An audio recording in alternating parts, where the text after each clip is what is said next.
government had the NNSL back in the day, which was liquidated like Nigeria Airways was. I hear the current transportation minister is seeking a re-establishment of a national carrier. What lessons, if any, do you hope we have learned on how not to be a national carrier? One of the things that we must not do would be to go back to the NNSL days, where the Ministry of Transport established a company, and the imperative for establishing a carrier complete with the design and specification of the type of ships and their sizes was not determined by the private sector. It was determined by Fiat. And so one day when somebody wakes up and says, there are 12 ships being built in Korea and the original owners have abandoned them, do you want to buy them? Then our people rush forward and say, oh, that's a very good idea. The ships are nearly finished. We're going to buy them. But the other question that was not articulated at that time was, why did the original owner abandon those ships? It was because technology was changing. And the shape of the ships that were on order at that time was absolutely in the opposite direction from the technology that was changing. And when we bought those ships and fielded them into service, they could not compete. So in the current dispensation, if there is an interest that we would raise a national fleet, yes, but with qualification. The national fleet will be predominantly under private sector ownership. So once you own it, and the size of that fleet would conform with the size of Nigerian trade, or the proportion of that trade that we expect to carry. So all of these issues are much better articulated where the private sector is there and the profit motive drives them to make sure that they do the right thing. Your company, Integrated Oil and Gas, has said its $100 million modular refinery will be ready soon. How soon is soon? Please give us an update on that. We articulated a plan months ago to build a 20,000 barrels per day refinery, and that plan is on course. The front-end engineering has been passed. We are at the stage where we are articulating the detailed engineering.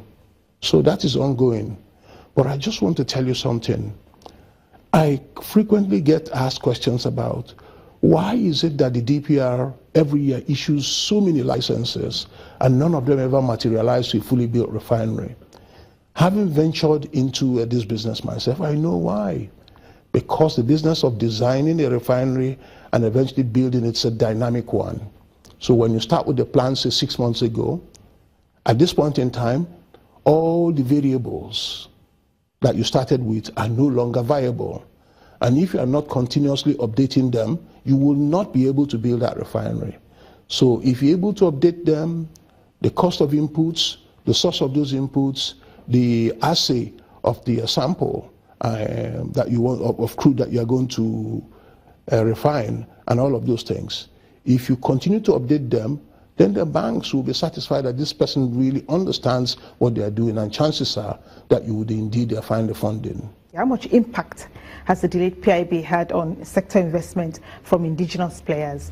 Because of the delay in passing the PIB, all the problems that we have complained about with regards to operations in the oil sector, you know, inertia in decision making, a lot of problems, corruption if you like, all those things are still there. So I really think it would be a great idea if we could indeed bite the bullet and go forward and pass the PIB. It doesn't have to be perfect on day one, because I think what people have done really is to look at draft of the PIB and read meanings into certain sections and try to shake it and say, we want a perfect PIB on day one. You would never get a perfect PIB on day one. You have to start somewhere and with something. So if we start with a PIB that is less than fully perfect, and we start operating it, and we then see where those little glitches are, and we deal with them in subsequent iterations. So this is the way that I think this thing should be done. I think that the PIB should be passed without any further delay, so that we can have an oil industry that functions more efficiently and yields better dividends to our government. The nexus between Nigeria's porous borders and the current state of insecurity has since been established. What has not been clearly articulated is a plan to secure these borders. As a former Interior Minister, what have we neglected to do, and what can we be doing now if it's not too late? Well, we can actually strengthen the immigration service in terms of the provision of the number of immigration officers, and also use technology to try and reduce the inflow of unwanted aliens into Nigeria. But you know, one big problem that we're going to face is this. We talk about securing the border. It's not the same thing as building a fence around your house. You made an attempt to become governor of Imo State in 2015. What did you learn from that effort? I don't know if I should say this, but of course, if I don't say it, people would never learn. It is very sad, though, that the votes of the people do not count as much as it should, because I think a greater emphasis is put by the gladiators on compromising the system, not going out, talking about issues, canvassing the support. That's what we did. But I always wondered when I was out there why it was that I never saw my opponents out on the stump as much as I was. I was always out on the road, talking to the people, going to the market, going to all kinds of places. And I was always surprised, where are these people? If they want to win this election, they should be talking. But it was when the election was held, and I saw what happened, and I knew why it was that they didn't want to waste their time. Because I remember attending a meeting, and the chap in charge of INEC at that time said to us, this election can never, ever be rigged, because we have all these little technology, all these gadgets that will work. I said, my God, I've become a governor. But on the day I was so surprised that not a single one of those tiny little things worked. Because we go there and say, it's broken. I said, now that it's broken, what are you going to write your name here? That's the beginning of the rigging. And that's exactly what happened. All that technology, all that thumb printing, all this and that, nothing worked. But let me tell you, it is because of the human element that all those things broke down. Because don't you go to the ATM? You go to the ATM, don't you?